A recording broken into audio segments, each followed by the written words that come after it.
Good day and welcome to another episode of The Couch Coach.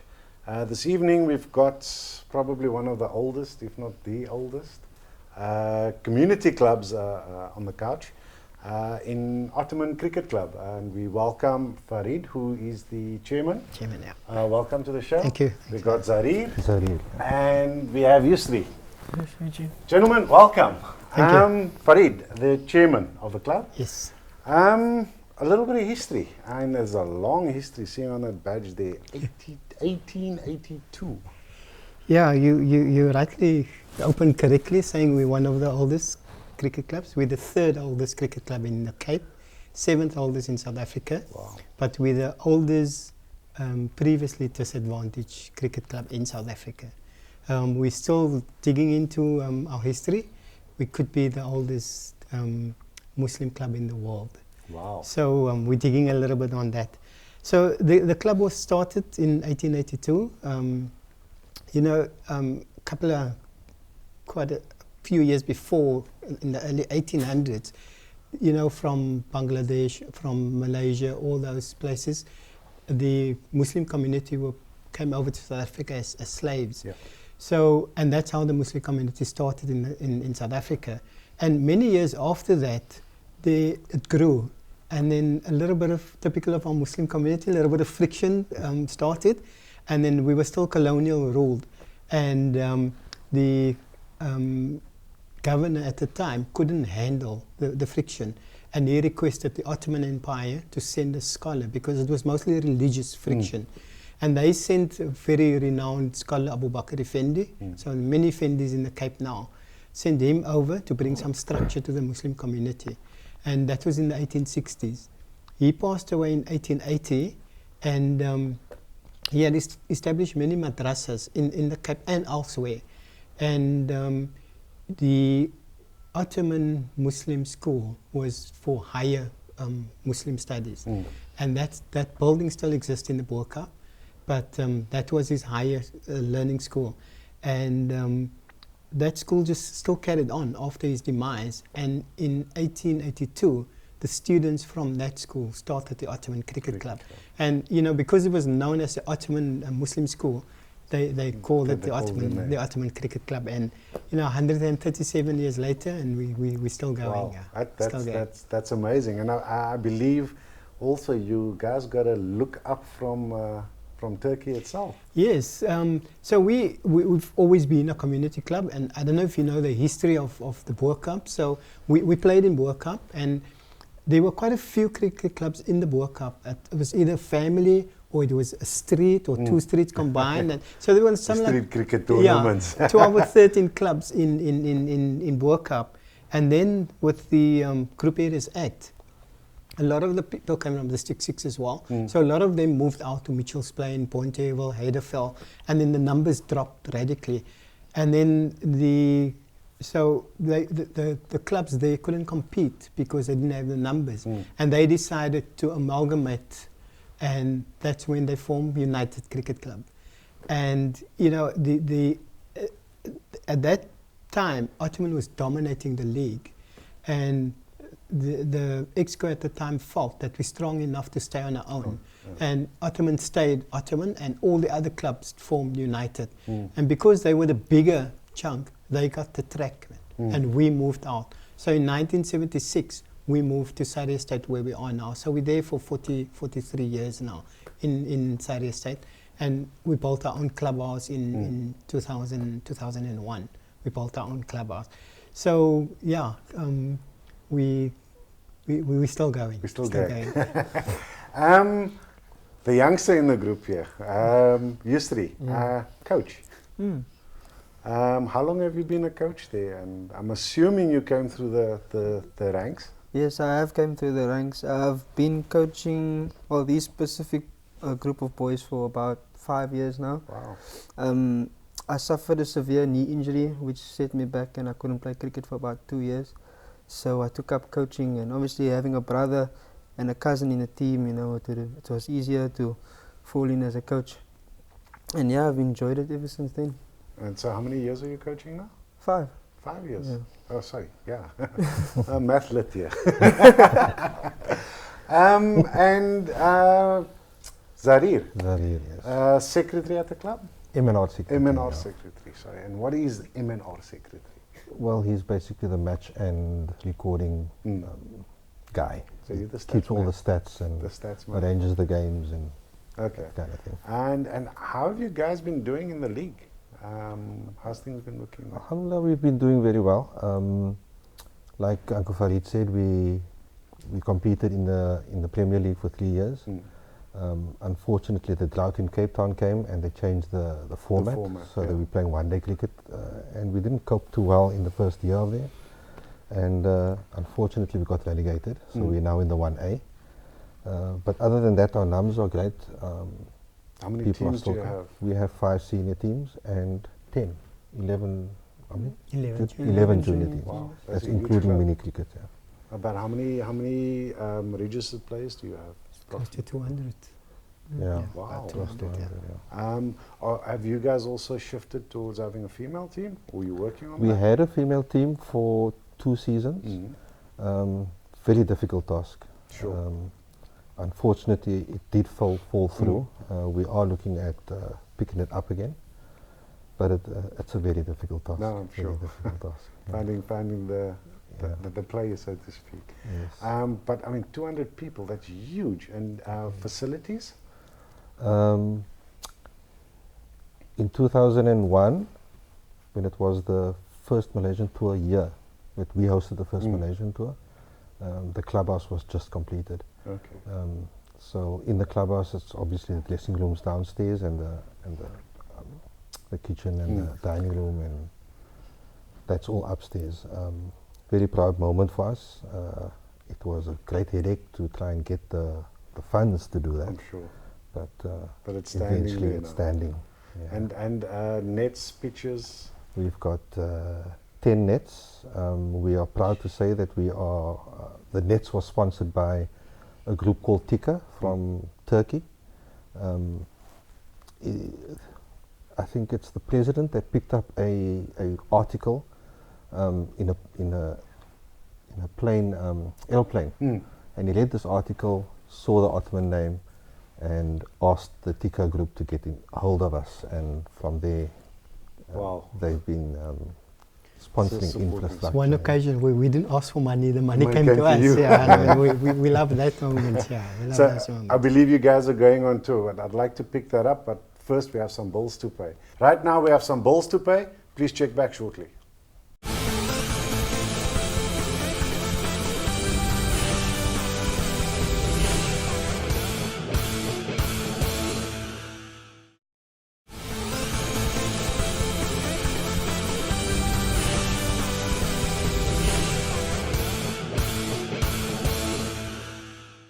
Welcome back to the couch. I'm the coach, Fazil Jacobs, and in studio we have the Ottoman Cricket Club. Zaahid, just before break, we mentioned the fact that you guys are going on tour to Malaysia. Malaysia, yes. You mind sharing this experience or this opportunity with us?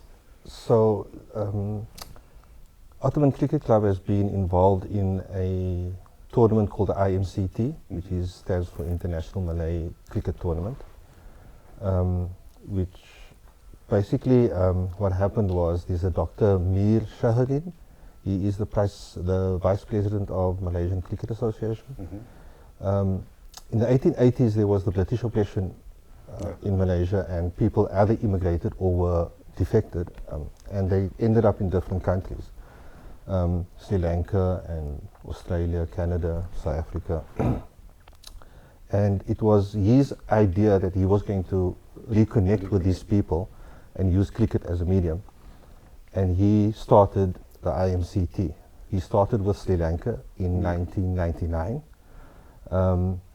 And the first IMCT was played between Malaysia, the Malays of Malaysia and the Malays of Sri Lanka. And the tournament was played in Malaysia. Then the next year, 2000, he actually came to Cape Town on holiday. And he met with a guy called Yasin George. He's actually a member of Ottoman Cricket Club. And somehow the conversation went to cricket, and the IMCT was mentioned, and Yasin George obviously told him about Ottoman. And since then, Ottoman Cricket Club has been involved with the IMCT. The timing was too short in 2000 to send a team, so we waited for 2001, then when the first team went over. Since then, we've hosted the IMCT 3 times, and we've been over there 4 times. Wow. Because of money constraints, it started off every year, then it went to every 2 years and every 3 years. This tournament was supposed to be us going to Sri Lanka this time. So the tournament was supposed to be Sri Lanka, Malaysia and South Africa. Unfortunately, there was unrest in Sri Lanka, so it was postponed, but the arrangements was too far ahead to let these guys miss out. So we carried on, and we are going to take a tour to Malaysia. Just for interest's sake, Farhan Bihadin was also one of the players that played for Ottoman in one of the IMCT tours when he was still a junior. That's awesome. So we're looking for another Farhan Bihadin from these guys. So these guys are sitting on that side of the camera. They'll be on the other side in a little while. So when exactly does this tour take place? The tour, we're going from we're flying on the 18th of December till the 5th of January. Christmas in Malaysia. Yeah. New Year's. Are you having a New Year's test? Or Boxing Day test? Yeah. So we're playing against, because it's not the IMCT, so we're not playing against the Malaysian national side. We are playing against state side, which is equivalent of our Western province sides. Provincial sides. Yeah. Oh, that's so awesome. we're playing against Kelantan. Then they are from the north of Malaysia. Then we're playing against Kuala Lumpur themselves. Then Johor Bahru. And we're playing a T20 against the national side of Singapore. Nice. Under 16 national side, yeah. So how many boys are you looking at taking over? We've got 16 boys at the moment, and we're thinking that is a nice number to have. Nice number to manage. To manage. And support staff that goes with? We've got about 13 people. So there's 3 families going with. Okay. And then some of the parents who's traveling with us as well. So in order to get there, I'm assuming you guys are running fundraisers, you're needing we sponsors have to, and so unfortunately, we don't have a sponsor for this, so kids will have to pay for themselves. So obviously we are running as many fundraisers as we can. So anybody that wants to get involved, dear Mr. Che, who can they contact? Is there banking details that we can provide? We have a special tour account. Okay. Zaahid is the manager of the junior side, so he's probably the best person to contact. Is there an email address that Jan can put down? Yeah, we can. We'll provide the email address. What's the email address? It is. There you go. Ottoman Youth at hotmail.com. Or is it Gmail? Gmail. It's Ottoman Youth. So it's ottomanyouth at gmail.com. Yeah. Thank you. And if you provide banking details, we can put that up on the screen here too. And anybody that wants to get involved. And in closing, before we get the youngsters onto the couch, any message out there for fellow clubs or people wanting to get involved? I think maybe you will, Chief. It's a very prestigious tournament. We hope that, because it's age group related, we felt that these guys should go, and we wanted this tournament to go ahead because next year it's the same age group and they won't qualify. Yeah. So we hope that we can put another side together next year for Sri Lanka, and it is not an Ottoman tour per se. It's a South African Malay. So we do, when we go as for the IMCT, we go with other representations or other clubs, and not just Ottoman, because it's seen as a South African Malay. So it's a fantastic opportunity. We'll be inviting individuals and clubs next year to submit names for seniors and juniors to go with. The sad part is they have to pay for themselves, but we do fundraise and look for sponsorship as much as we can. And there are still guys today, friends from the first tournament in 2001, and they're still friends today. So you know, the opportunity is just phenomenal for these suppose youngsters. It's an experience. Yeah. So, you know, next year we'll be campaigning for the senior and hopefully junior tournament in Sri Lanka. And we hope that we can attract some outside talent as well. Awesome. Guys, thank you so much for your time, gents. Let's clear the couch, gonna pay some bills, and welcome on the juniors. Thank you.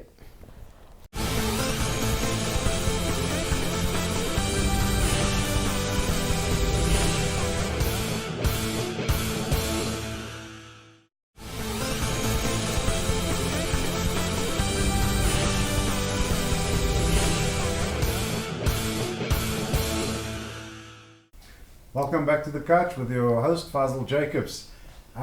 We still have the guys from Ottomans here, but we've got a new group on the couch.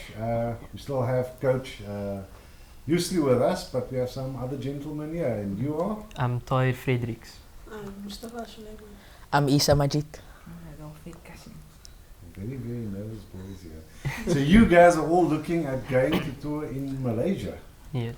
Have you been before? Is this your first time? No, this will be my first time there. It will be my first tournament there as well. So what does it mean for you to be going over to Malaysia? Well, it means a lot to me, especially as the captain of the squad going over. It's a lot of responsibility for me, taking care of the rest of the boys, doing everything I can to make them feel comfortable. And it's a big experience for me alone, not just the rest of the boys. And yeah. Big occasion. Big, very big. You're a bit of a big boy there. Eh?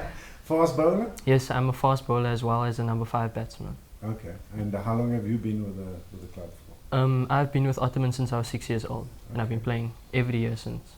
That's awesome. And the others here are a little bit too shy to speak, so only two of them are going to talk here. Isa, how long have you been with the club? I've been playing at the club for 8 years. Okay. Since I was 6 years old, and I never stopped playing. Also your first time going on tour? Yes. What are you looking forward to most about going to Malaysia? Girls? Just enjoying my cricket, trying to contribute as much to the team as I can. Okay. And what's your speciality? I'm a spin bowler. A hoja or what are you? I bowl leg spin. Leg spin. Awesome. And what's been of your best achievements today? Being chosen for the side to go on tour. Awesome. Coach, how much work goes into preparing the boys for something? It takes a lot of work, especially fitness-wise. These boys been training since May. So going over there to Malaysia, the climate's a bit different, you know. Their fitness, their fitness levels it's gonna help them, and they won't get fatigue and things like that. So yeah, it takes a lot of prep work for them to not just play cricket, but to at least to enjoy themselves there. Yeah. You know. So yeah. Awesome.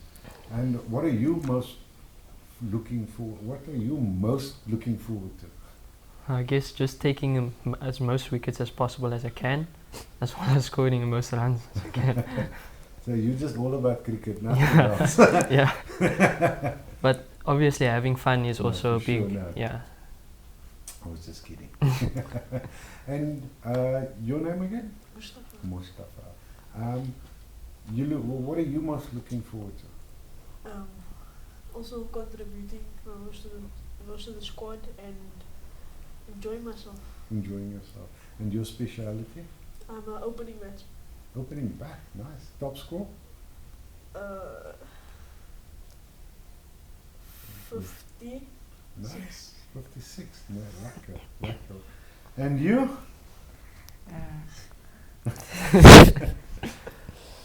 Just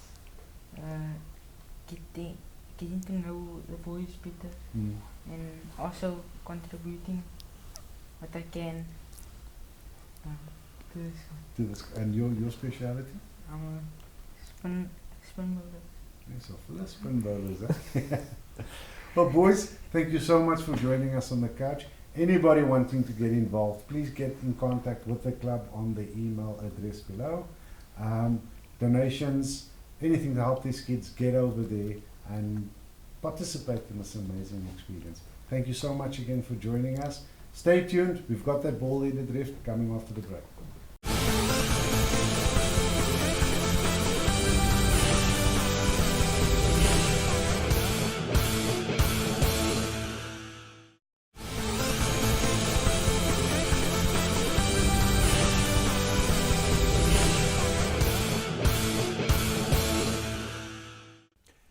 Welcome back to the Couch Coach, and in studio we welcome back our bald-headed ref, Zaahid.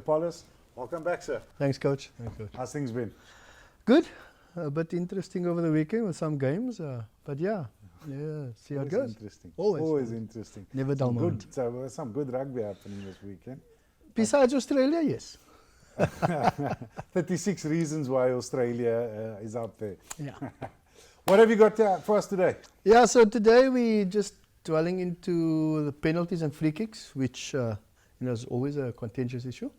But yeah, we're just going in terms of what constitutes where it should take place, that type of thing. We've already touched the foul play and the infringement previously, so now we're going to go at the actual penalties and free kicks. Awesome. All right. So class is in session. Yeah, so penalties and free kicks it's awarded to the team to restart play after an infringement. So foul play or whatever happens, there's an infringement, and then that's the form of starting it. So the location on the field as to where it happens, so it's anywhere on the playing field.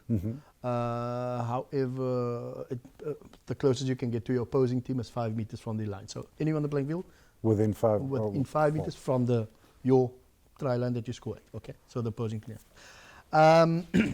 Yeah, so the location varies, so depending on the actual infringement. So if it's in general play, like we're playing and something happens, excluding a late charge after a kick, it will happen, the location is at the place of the infringement. So I get tackled, here, eye or whatever, that's where it will be if it happens that side, as long as it's within the field of play. Except, as we said, a late charge after a kick. Yeah, so that's what happens. So when the ball is dead, so the ball goes over the dead ball line, something happens, I get tackled late, whatever the matter is. So where the, or even over the touch line, so where the play would have restarted, if it goes over the touch line, or within 15 meters of the touch line, and it goes dead over the touch line, it will be 15 meters from the touch line, in line with that place. Okay. So if it goes hypothetically out by the touch over the halfway line, so on the halfway, 15 meters from the touch. Okay, so that's the one thing. Then the next point would be infringement that takes place outside the playing area while the ball is in play. So I pass and I swerve over or just move here over the touch line. I get tackled late or a punch gets thrown. I'm just using an example. It will be 15 meters from in line, again similar to when the ball goes dead. So that would be the next one. Then so we need to have measuring sticks here. Yeah. Also awareness from the referee. That often happens, seeing that we're talking about what happens afterwards. An infringement in a line out. So hypothetically, there's a line out and the jumper gets pulled down. Yeah, let's just use that as an easy example. So 15 meters from the touch line, in line on the mark of touch. So it happens here. This is the line out. I move 15 meters from the touch line. Which you often get, some of our cynical or just funny, stupid characters. So I any subsequent infringement. So I penalize a player, I penalize you hypothetically for going off your feet. And penalty, and as you walk away, you turn around and you say something funny or derogatory remark or something. I advance another 10 meters. So basically, walk. The normal thing. So you're so sensitive, Mr. Ref. We're only there just to manage the laws. That's all. Nothing else. So now we get to a bit of a more technical aspect: the late charging of a kicker. Okay, and that's where it becomes a bit. So if I get late charged as the kicker, I kick it up. I get taken out late afterwards, so I can either choose at the place on the infringement, so here where I get tackled, or where the ball lands. Or where the ball, where it's next played. So I kick it and it doesn't land, but the opponent catches it. That's where the option I have. Okay. If the infringement, I kick it and I'm inside my in-goal area, so behind my own try line. So it will be taken, the penalty is 5 meters from my goal line. In line with the place of infringement, but also 15 meters from the touchline. That's why I said it becomes a bit technical. So you need to know your location on the field. Geometry. Yeah, something like it. Okay. So if I late charge on me and the ball goes out, goes over the touchline, it will be 15 meters from the touchline, similar to earlier on, in line with where the ball lands. Where it went into touch. And then also if the ball hits a crossbar, you know, the poles or the crossbar, it will be where, the mark is on the 5 meter line, in line with where the infringement occurs. So it hits a pole, basically 5 meters from there. All right. Any infringement in goal, again, we come 5 meters away from my touchline. So I move inside the field of play, 5 meters. All right. So the options, at the penalty or free kick. So I get awarded the free kick as the player or the non-offending team. I got the option to either take the penalty or the free kick or a scrum. So there's always the option. So often you will see, normally that's when the big boys thrive, especially when we're on the trial. We want to see if we can do something special there. If an infringement takes place in a line-out, okay, I got the option for a penalty or a line-out, Okay, so you retake. Yeah, correct. Taking a penalty or a free kick, it needs to happen without delay. So I need to take it. I can't stop and delay, cause any unduly delay. Any player from the non-offending team can take the kick, the penalty or the free kick. He needs to use the same ball, so you can't change balls. Okay. Also, you can't make a substitute on a penalty. Okay, so if I get awarded the penalty, you can't make the change and then carry on. Play resume. The ball must be kicked a visible distance. So he needs to. I'm the kicker. The ball needs to leave my hand, and I need to clearly kick it. There needs to be a detach from the ball from the hand.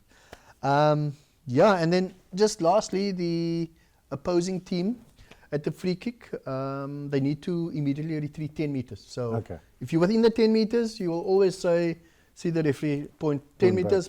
They need to give the attacking team space to create, to attack. Correct. And then also they mustn't do anything to obstruct the kick or the player, the non-offending player of taking the kick.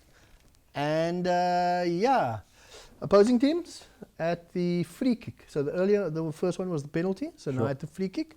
So as soon as the kicker initiates movement, so like you see sometimes the guy makes as if he starts his run up or whatever. The opposing team may charge. Yes, correct. And then also, if how do I put this? If the opposing team charges fairly and prevents the kick from taking place, so he charges and he manages to prevent the kick or pick up the ball, whatever, the kick is disallowed, and the player restarts with a scrum to the opposing team. Yeah. And that's about it. Becomes a bit technical, however. There's a lot. I see you brought mathematics in with you today, in geometry. And they say, become a referee, it's easy. So just for the viewers out there, rugby is not just for the dormouse, eh? Let's clarify that. Mr. Ref, thank you so much for shedding some light on that for us. I hope you guys enjoyed that. Be sure to catch us next week as we continue with the bald-headed ref, where he teaches you, and hopefully you don't end up sculling the ref. Thank you so much for watching. See you next week.